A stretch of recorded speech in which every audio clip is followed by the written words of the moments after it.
না না হালদার মশাই, আপনার চিন্তার কোনো কারণ নেই। জগন্মাতা এবার মন্দিরের ভার নিজেই নিচ্ছেন।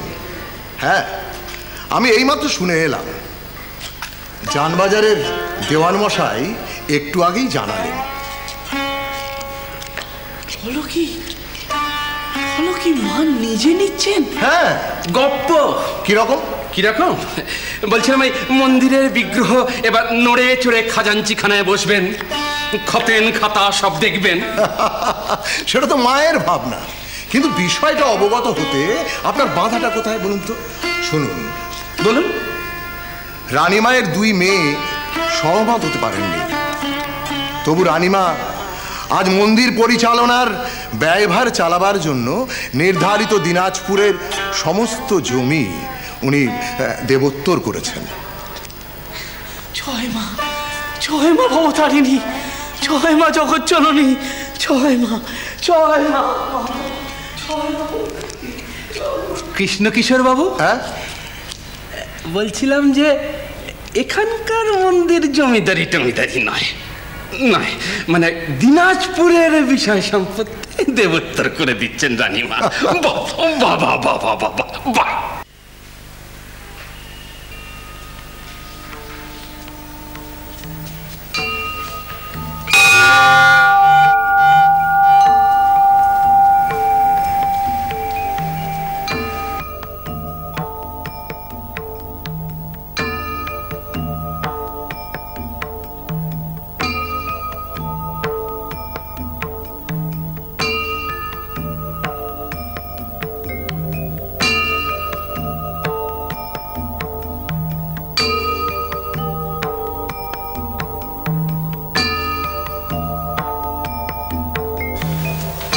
কি বলো বাবু, ভেতরে গেলেন না?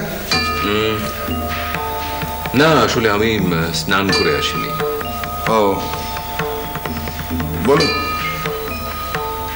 বলছি, তুমি মন্দিরেই রয়েছো, জানবাজারে যাচ্ছ না, এমনকি কালীঘাটে মায়ের কাছেও নয়, কি ব্যাপার? না, যাইনি। এ আর এমন কি, মাত্র তো 2 দিনের ব্যাপার। তাছাড়া এখন ওদিকে তো নানান ঘটনা। হ্যাঁ, সে অবশ্য একরকম মিটেও গেছে, মানে মায়ের দিক থেকে। মা মন্দিরের সম্পত্তি সবকিছু দেবোত্তর করে দিয়েছেন গতকালই। হ্যাঁ, আমি জানি। আপনি তো ওখানেই ছিলেন। ছিলুম, যদিও লজ্জা হচ্ছিল খুবই, তবু। কেন?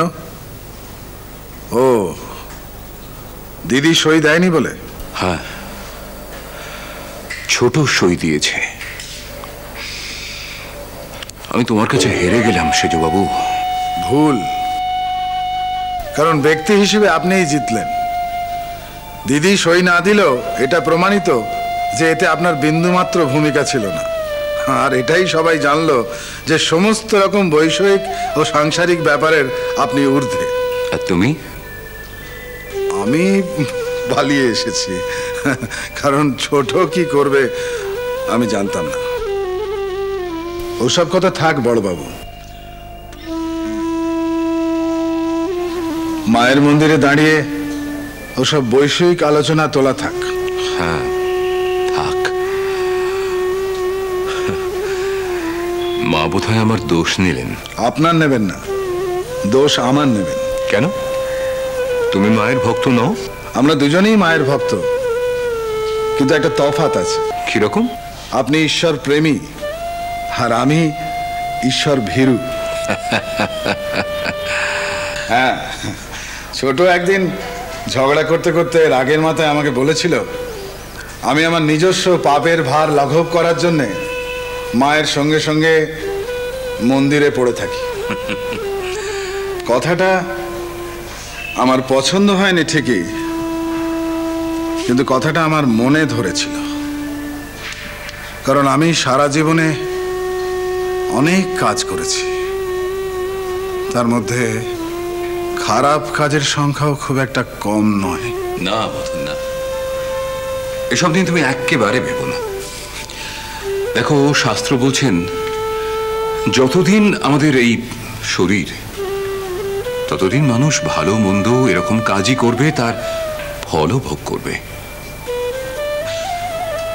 তবু তুমি ভাগ্যবান মধুর। ছোট ভট্টাচার্যের মতো এমন মহাত্মার সান্নিধ্য তুমি পেয়েছো, তার ভালোবাসা পাচ্ছ, তাকে ছুঁয়ে ছুঁয়ে থাকতে পারছ। তোমার হয়ে মার কাছে কিছু না কিছু নিবেদন তো তিনি নিশ্চয়ই করবেন। দেখবে তার খুঁট ধরেই একদিন তিনি ঠিক তোমাকে বৈতরণী পার করিয়ে দেবেন। আমি জানি না বড়বাবু, আমি জানি না যে আপনি কি ভেবে এই কথাগুলো বলছেন। আমার মধ্যেকার অনেক সংকট, অনেক জ্বালা, এইসব এক এক সময় আমি ভাবি যে সবাইয়ের অবস্থা তো আমার মতো নয়, অনেকের অবস্থায় আমার থেকে অনেক ভালো। আমার আমার কিসের এত দায় বলতে পারেন? মধুর, তুমি নিজে কার বোঝা বইছো? তিনি কি এমনি এমনি তোমাকে শিবশক্তির রূপ দেখিয়েছেন? তুমি অশেষ ভাগ্যবান বলেই তো এ বোঝা তুমি পেয়েছ। সেই জন্যই তো এ ভার তোমার। তোমার নিজস্ব সুকৃতি দুষ্কৃতির পাশাপাশি তার কৃতকর্মের ফল, এ দুটোই তোমাকে ভোগ করতে হচ্ছে।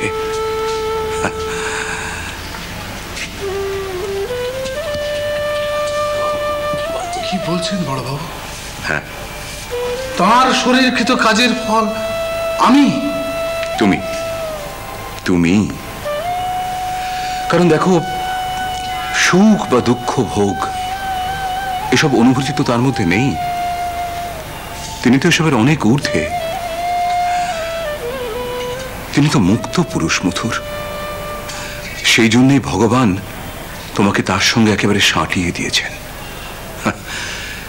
শাস্ত্রই বলছেন, যারা বদ্ধ পুরুষ তারা যদি মুক্ত আত্মাদের সেবা করে, তাদের ভালোবাসে, তবে তাদের কৃত যে শুভ কর্ম, তার ফল তারাই পায়।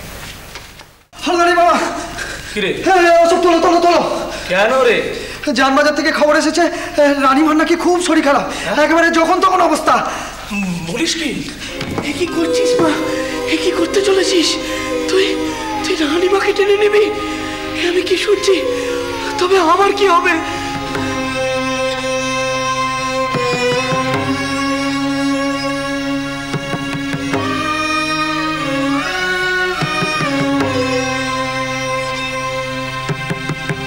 এখানে রাখ, এখানে রাখ, রাখ রাখ রাখ।